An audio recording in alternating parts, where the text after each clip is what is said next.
Girls, take a stick, then pull it like this, then draw small leaves. See how I draw it?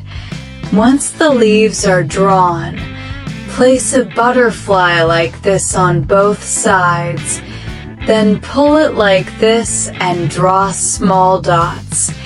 Then fill the leaves completely with henna.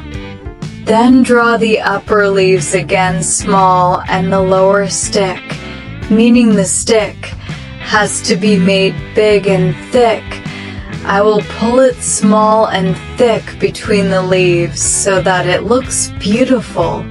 The most interesting thing is that the parts of these leaves have to be made a little thicker so that it looks beautiful.